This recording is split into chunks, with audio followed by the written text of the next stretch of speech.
नमस्कार, मैं अभिनव सोनू आप सभी का अरोमा क्लासेस पे स्वागत करता हूं। आज मैं आप लोग के लिए फिजिकल ज्योग्राफी का एक महत्वपूर्ण टॉपिक लेके आया हूं जिसका नाम है प्लेन यानी कि मैदान। देखिएगा, जनरली हम लोग प्लेन के बारे में जान लेते हैं, मैदान के बारे में पढ़ लेते हैं, लेकिन मैदान के प्रकार के बारे में नहीं पढ़ते। आजकल प्रतियोगी परीक्षा में मैदान के प्रकार से संबंधी भी सवाल पूछे जाते हैं। तो पहले देखते हैं मैदान है क्या। हम लोग स्थलाकृति में हम तीन पार्ट जानते हैं। एक को कहते हैं पर्वत, दूसरे को कहते हैं पठार और तीसरे को क्या कहते हैं, मैदान। वैसा उठा हुआ संरचना जिसका टॉप, जिसका शीर्ष जो है वो शंक्वाकार हो यानी कि कोनिकल होता हो और जिसकी ऊंचाई 600 मीटर से अधिक हो, उसको क्या कहा जाता है, पर्वत कहा जाता है। वैसा उठा हुआ संरचना जिसका शीर्ष जो है वो फ्लैट हो, सपाट हो, उसको हम लोग क्या कहते हैं, पठार कहते हैं।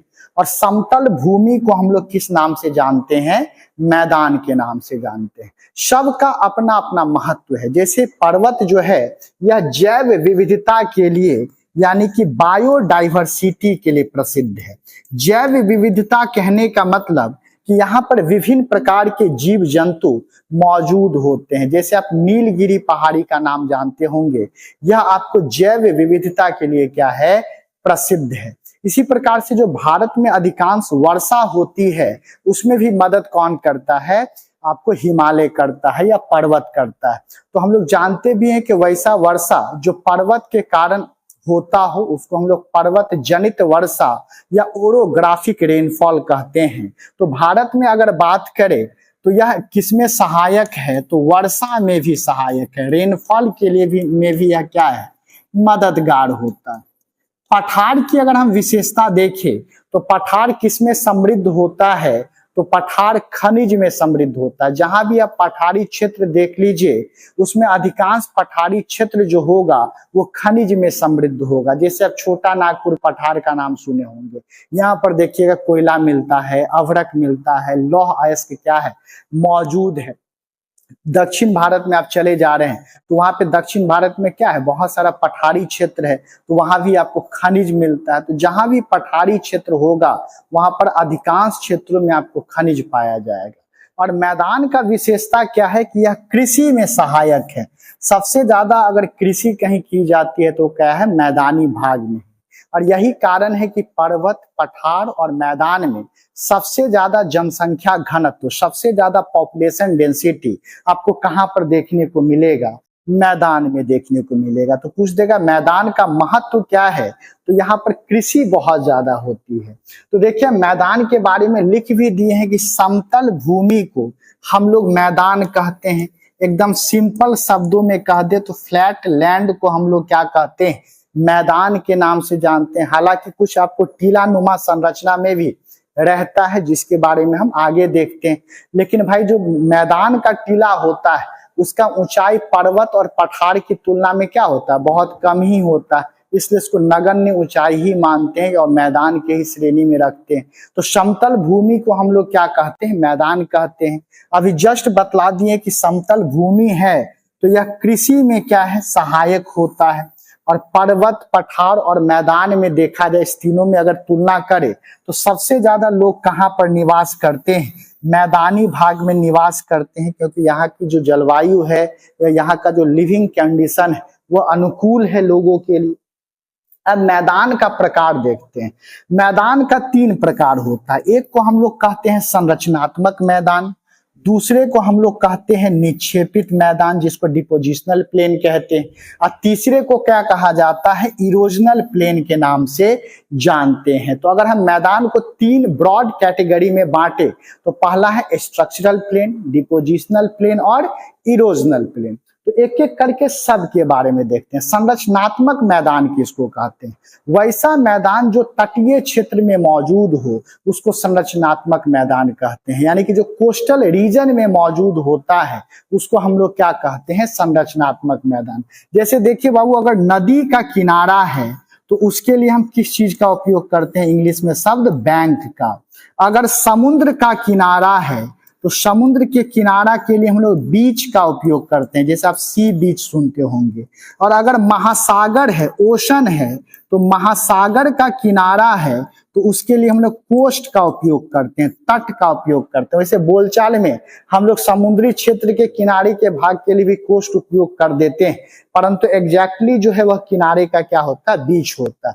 इसलिए आप कोस्ट गार्ड का नाम सुने होंगे, तट रक्षक का नाम सुने होंगे। तो हिंद महासागर है या अरब सागर है या कोई भी महासागर है, उसका जो किनारे वाला भाग होगा उसको तट कहते हैं।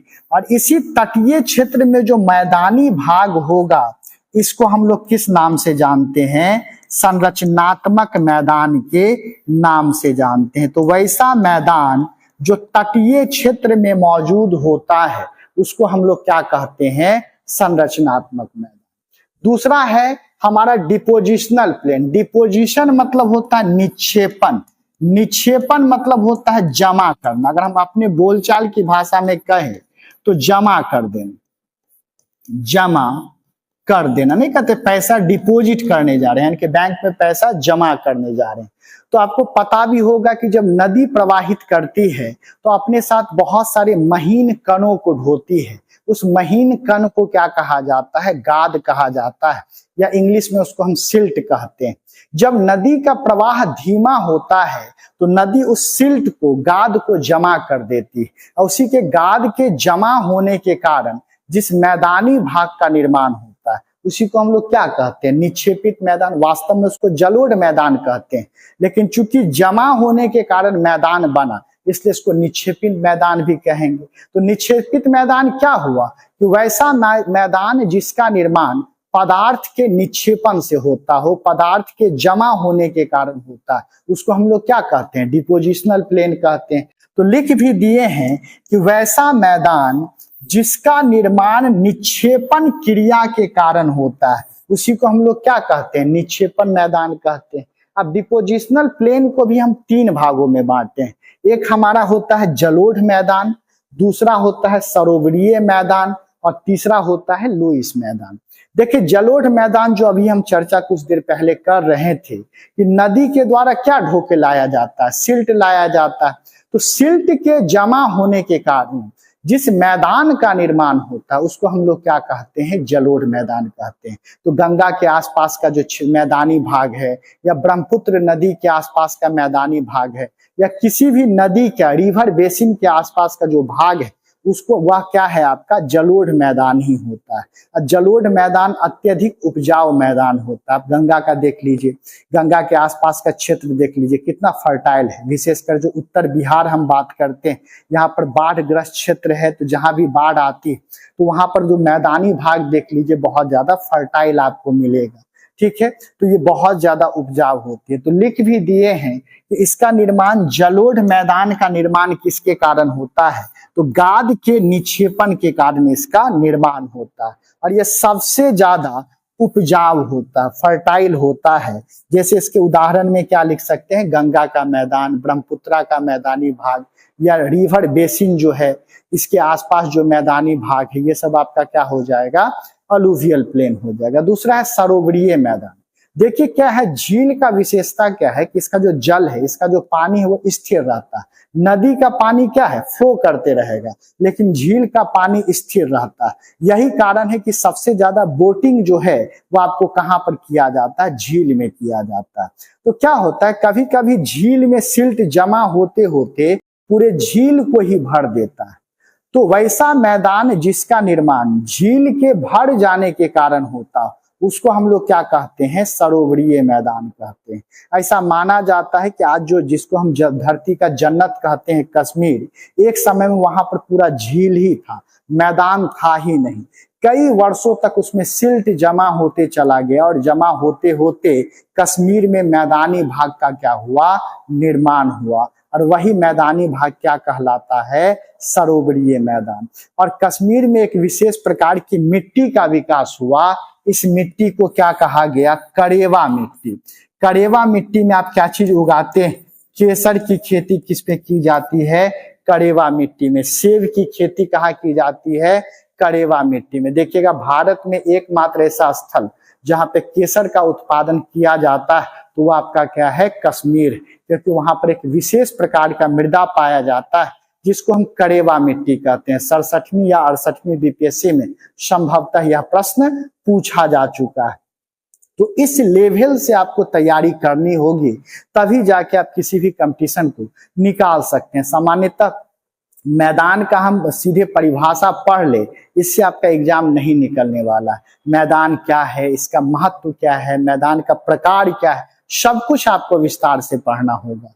अगला होता है लोइस मैदान। तो यहाँ लिखे भी हैं कि झील के निक्षेपण के कारण निर्मित मैदान को हम लोग क्या कहते हैं, आपको सरोवरीय मैदान। इसमें उदाहरण में हम क्या लिख सकते हैं, कश्मीर घाटी जो है यह सरोवरीय मैदान का क्या आ जाएगा, उदाहरण आ जाएगा। और यहाँ तो बताए भी कि यहाँ एक विशेष प्रकार की मिट्टी का विकास हुआ जिसको करेवा मिट्टी कहते हैं। अब अगला तीसरा श्रेणी है, इसको कहते हैं लोइस मैदान। देखिए कभी कभी आप गंगा नदी के आसपास जाते होंगे तो वहां पे बलुई मिट्टी पाया जाता है, या कभी कभी बालू के कण के जमा हो जाने के कारण मैदानी भाग का निर्माण होता है। जैसे राजस्थान सबके क्षेत्र में, डेजर्ट सबके क्षेत्र में चले जाइएगा तो वहां के बालू के महीन कणों के कारण भी मैदानी भाग का निर्माण होता है। तो वैसा मैदान जिसका निर्माण बालू के महीन कणों के डिपोजिशन के कारण, निक्षेपण के कारण होता है, उसको हम लोग क्या कहते हैं, लोइस मैदान के नाम से जानते हैं। जैसे मान लीजिए यहाँ गड्ढा है और बालू उड़ के, बालू का महीन कण हवा के द्वारा उड़ के और इस गड्ढा को भर दिया और यहाँ पर एक मैदानी भाग का निर्माण किया, तो यह मैदानी भाग आपका क्या कहलाएगा, लोइस मैदान के नाम से जाना जाएगा। अब अगला होता है हमारा, वो है अपर्दनीय मैदान, जिसको हम लोग इरोजनल प्लेन कहते हैं। अपर्दन किसको कहते हैं, कि मान लीजिए कोई ऊंचा टीला था या ऊंचा क्षेत्र था, इसमें हवा या जल का क्या लगा, कटाव हुआ, अपर्दन हुआ, ये धीरे धीरे छोटा होते गया, इसका जो हाइट है वो कम होते गया और अंतिम में एकदम फ्लैट बन गया। तो अपर्दन होते होते अंतिम में जो एकदम सपाट सतह बचा, इसी को हम लोग क्या कहेंगे, अपर्दनीय मैदान कहेंगे। तो वैसा मैदान जिसका निर्माण अपर्दन क्रिया के कारण, इरोजनल एक्टिविटी के कारण होता है, उसको हम लोग अपर्दनीय मैदान कहते हैं। ठीक है, इसको भी हम 3 भागों में वर्गीकृत किए हैं। एक को कहते हैं समप्राय मैदान। समप्राय मैदान क्या होता है, ये थोड़ा सा उठा हुआ होगा, यानी कि वैसा मैदान जिसमें हल्का ढाल होता हो, उसको क्या कहा जाता है, समप्राय मैदान के नाम से जानते हैं। वैसा मैदान जो एकदम बिल्कुल सपाट हो, थोड़ा भी ढाल नहीं हो, उसको हम लोग किस नाम से जानते हैं, पेडी प्लेन के नाम से जानते हैं। और ग्लेशियल मतलब क्या होता है, बर्फ, हिमानी।